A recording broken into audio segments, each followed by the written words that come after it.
Dunna, dunna, dunna, dunna, dunna, dunna. Holy sheet!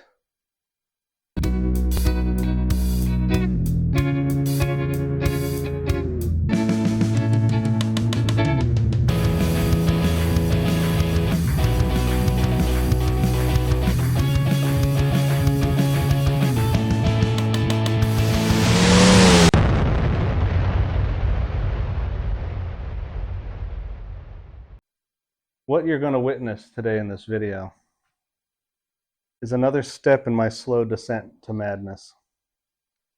I'm slowly encompassing myself with a certain type of motorcycle. And in this pursuit of madness, we have found our next stone, our next stepping stone. Now, with that comes my next project here. And it's under this sheet. But this isn't a normal sheet. This is an unveiling sheet. This is the kind of sheet you use when you want to slightly conceal something, but keep the same basic shape and outline. I left a little bit up there for you to kind of help out. But I think you know what this is. But before I show it to you, I want to talk to you a little bit about it. Because this came in a fun way to me. And it actually means a little something to me. So there is actually a little bit of controversy in this one. And it's a weird controversy thing that I have my opinions on. I'm sure you do. But it's about oil additives. Now, this motorcycle came to me because I need a challenge. These bikes, since they're kind of rare, they're not always super available to completely tear down and without consequence, right? So I don't want to tear down my bike and then not be able to put it back together, and it's the only one I got, and then I'm SOL, I got to spend $8,000 to get back on the road or whatever, right? So I needed something that I could really tear into the engine, and it wouldn't actually matter, because at this point it's broken. So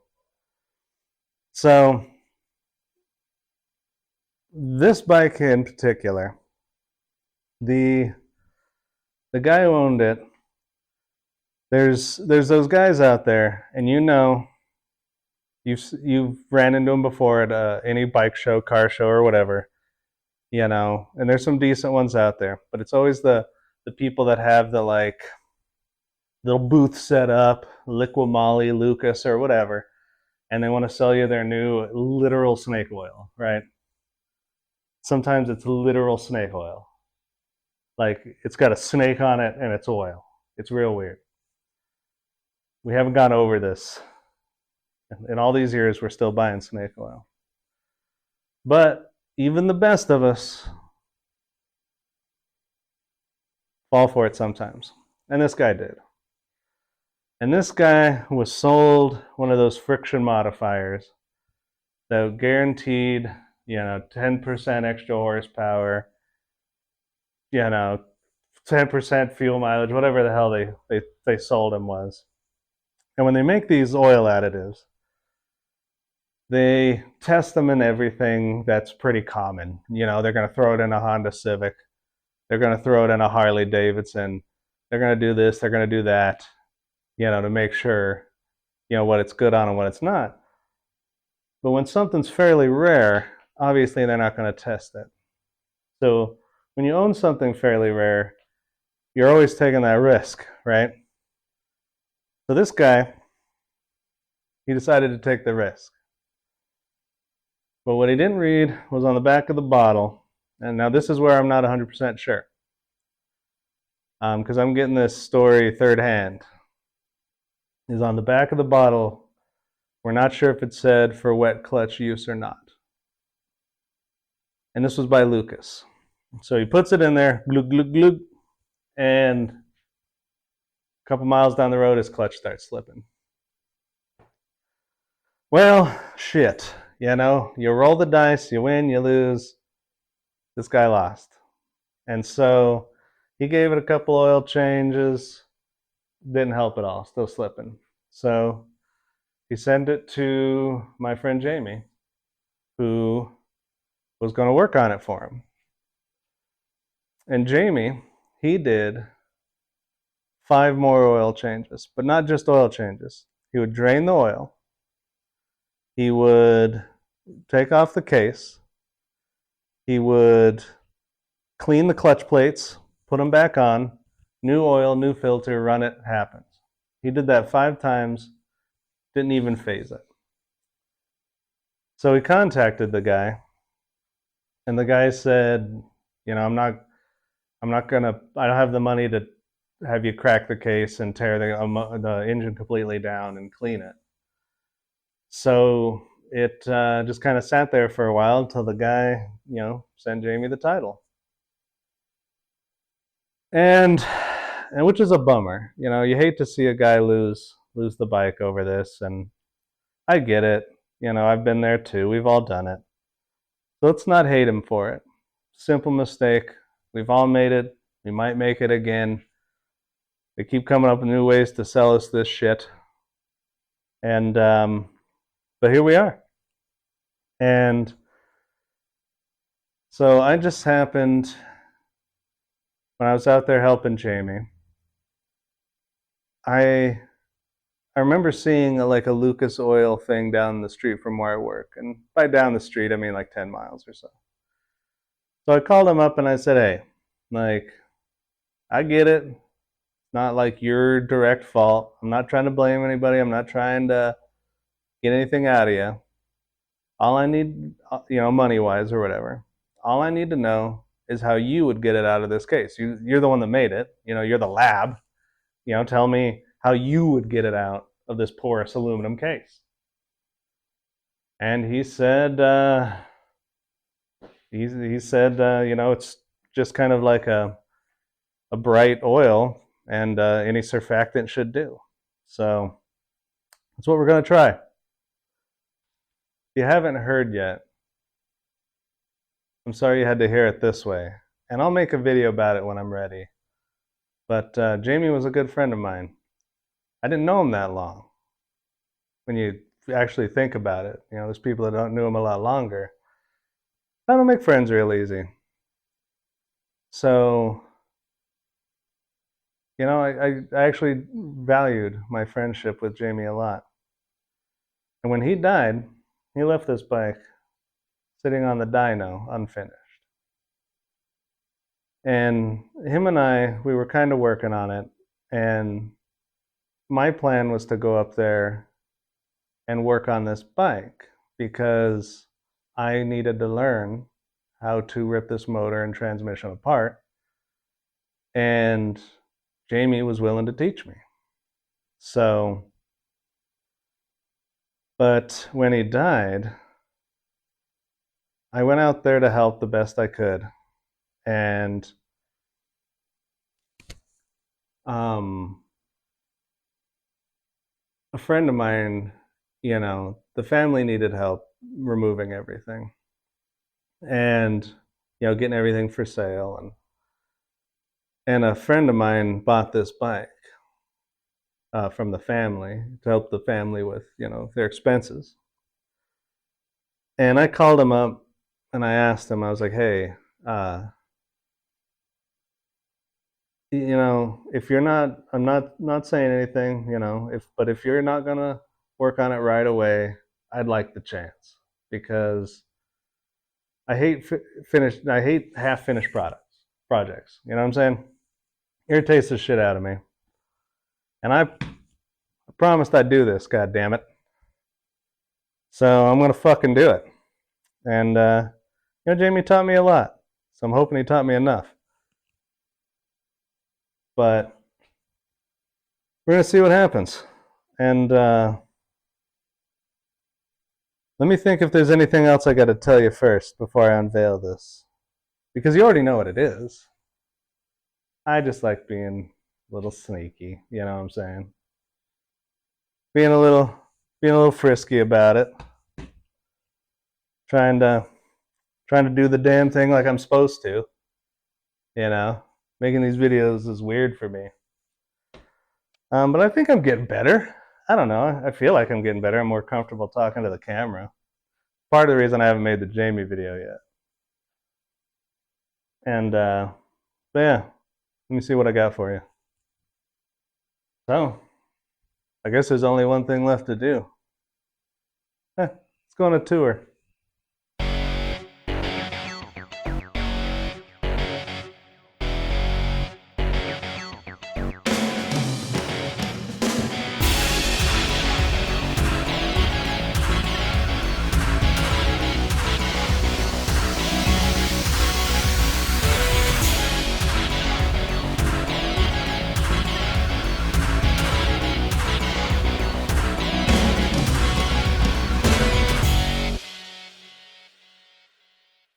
Well, what do you guys think?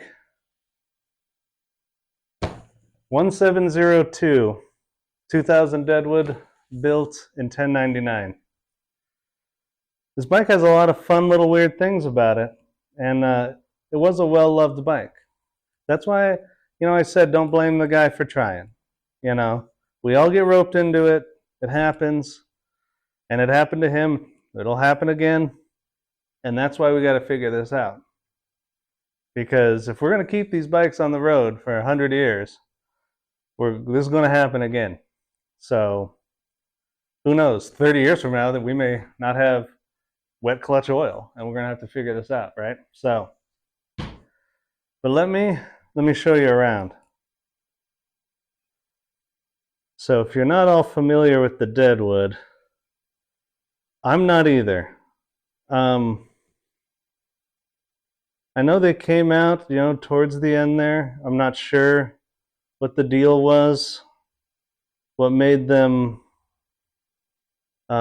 special, if this was like a last-ditch effort to try to save something, if they planned it the whole time, if it was, something fun they wanted to do at the end there. They had a bunch of leftover flame decals.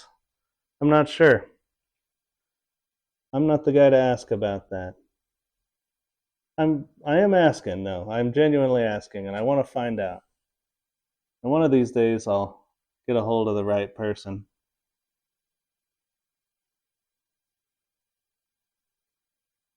But the single seat here, the one piece, does feel different. Now, I like that. I like that it feels different. I like that the handlebars are different. And that's a good segue to get into, the things that are different between this one and my other one, old oddball over there. But so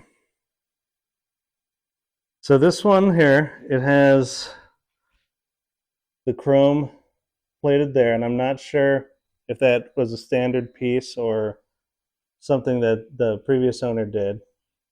It looks like it had a guard at one time. That's something Jamie might have removed, but then, just kind of got lost in the shuffle.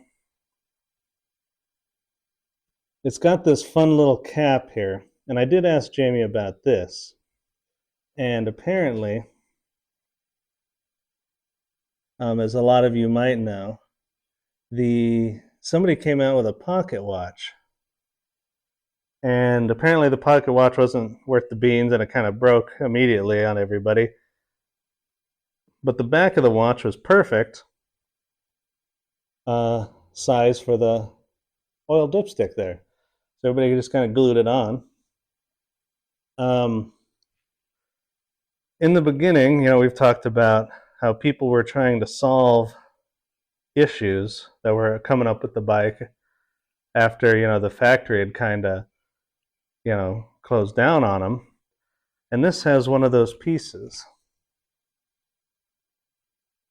And I've heard, tell of X-Man, but apparently this, I believe this was one of his parts, and this is a little window into the case here. So you could check your oil level a little easier than the rain dance in theory. Not sure it works. We're going to try it out, though. I mean, no harm in trying. Worst case scenario, it doesn't work, but I can point at it and it makes it unique, right?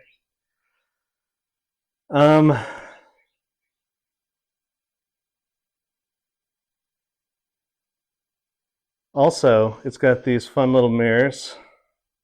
I'm not sure I like them. I think they're a little gaudy for me, but they are unique, so I'm going to keep them on there, obviously. I'm not doing anything about it. All the covers are kind of a custom billet situation for the hydraulics there. And I believe this has had all the updates, if I remember right. Jamie was saying, they were all done. So we've got the cooler, it's got the transmission, it's got all that. The handlebars have a much more aggressive kind of like situation that I kind of, it feels different. They feel narrower. They are narrower. I measured them. So that's going to be kind of fun, give a different feel. It's got the air cleaner kit with the 2-inch filter. Mine has the 3-inch, which I actually prefer this one. This one has the black battery cover there.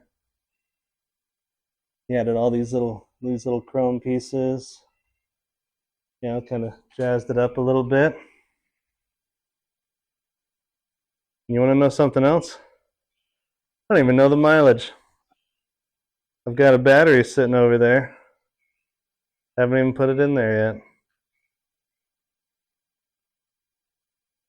Well, there she goes, guys. Okay, so with that, what are we going to do? Well, see, the seat really feels like it locks you in a little better. I don't know. Once we get it on the road, we'll see if I like it better or not. Yeah. So what's in store for this bike? Well, we kind of got to start over, I'm not 100% sure where Jamie left off, and we didn't get to talk a lot about how it transpired there, what he did, the things that were done. So we're going to start from scratch. I ordered a new clutch assembly and some clutch plates.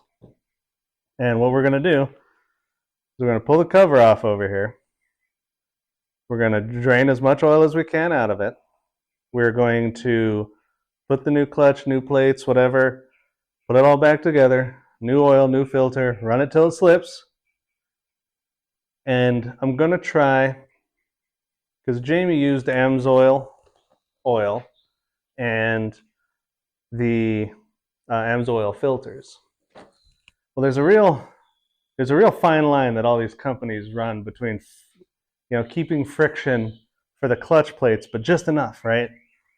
So what I'm going to do, and AMSOIL rides that line pretty good. So what I'm going to do is I'm going to toss it to the friction side. So I'm going to get some cheap, the JASO MA2 oil, that really heavily kind of like friction oil for dirt bikes. And we're going to do that because, as I'm sure a lot of you know, this bike holds oil. And one thing I'd like to know is where it all holds it. But the problem we have here is it holds so much oil that you can't get all that oil out. So when just doing these oil changes, it doesn't solve the problem because so much is left in there, right? And so that's why I don't want to use like a cleaner, like if it was the Allstate or if it was something else, I'd put kerosene in there and we'd clean that bastard out and it'd be fine. But then if I did that and it worked, now I've got to get that kerosene out, and it's the same problem, just with a different thing. So we're going to start with that, and if by some miracle that works, I've got 5 Wix oil filters and 4 jugs of oil. And if by some miracle that works, we're still pulling this motor because that's the whole point, is for me to learn, right? So we're going to yank this out and we're going to tear it apart and put it back together. Well, clean it, obviously. And we'll see if we can get this pig back on the road where it deserves to be, where it needs to be. The point of this story is be careful what you put in your bikes. I've never been an oil additive guy. I've never really used them. I've tried them out of desperation before, and they've never worked. So I'm not big on it. And that's what I mean about the controversy, because there's people out there that swear by it, and the Marvel Mystery Oil, the Seafoam this. And yeah, I've never used them, don't like them. I feel like they're placebo at best. That being said, I have used the Liquimoly Ceratec out of curiosity. And that one, again, felt nothing, right? And I didn't use that in a motorcycle, by the way. Full disclosure, that was in a 72 BMW. But I did get a few miles the gallon better with it. Notice no power changes or anything like that. But I got a bunch from a Liquimoly rep, and I was like, well, fuck it, whatever, I'll put it in there. And because that motor was about shot anyway. That was one of the original motors. And so I was like, let's see if we can breathe some life into this thing. And I was just oil additives like crazy. And I did actually see better fuel mileage, like by a few. So that's it, though. So that's my kind of stance on it. And I'd like to hear, all of your opinions on it and everything like that, because who the hell am I, don't believe anything I say, for fuck's sake. Go out there, do your thing. But yeah, so I'd like to hear your opinions. I don't know, maybe something works, maybe something doesn't. But yeah, for me, it's one thing that always bothered me, especially with Lucas Oil, is they're always, well, here's this additive to make our oil better. Well, why isn't it just in there? If your oil's not better, then why am I buying your oil in the first place? And again, everybody has that, and I get that. But they're the ones that are always coming at me at this damn swap meets out here, things like that. So now Liquimoly came at me too. And I actually do use Liquimoly oil, in my BMWs. I really like their oil. Again, I could care two shits less about their additives. I don't care about that, but I do use their oil, and I do like their oil. So, I'm not shitting on Lucas in general. Just, Liquimoly doesn't, when I go to their booth, or when they accost me at a car show, I don't go to it. But when they accost me, they don't say like, put this and make our oil better. They go, well, our oil's good at this, but if you need it to be a little more like this, we'll do this. If you need it to be more like this, we'll do this. We sell you the middle. If you need the extreme over here, race or fuel mileage or whatever, we've got to jazz it up a little bit in that direction, but we make regular oil. And I like the way they sell that. And that's probably what everybody else is doing. But, everyone else just comes off a little more abrasive to me. But yeah, tell me what you think. I'm going to do a few more things here, and then I'm going to get the hell out of here. It's about sleep time. And I almost didn't talk about the elephant in the room, but this front fender here. So I was told that these are, I can't remember what they call them. They call them like shorties or something like that. But this guy here is made out of fiberglass. I think that's kind of neat. I don't know where that came from, how it came from. Again, I want you guys to chime in a little bit. Give me some of that knowledge. throw it down on me. Yeah, that's an interesting little piece.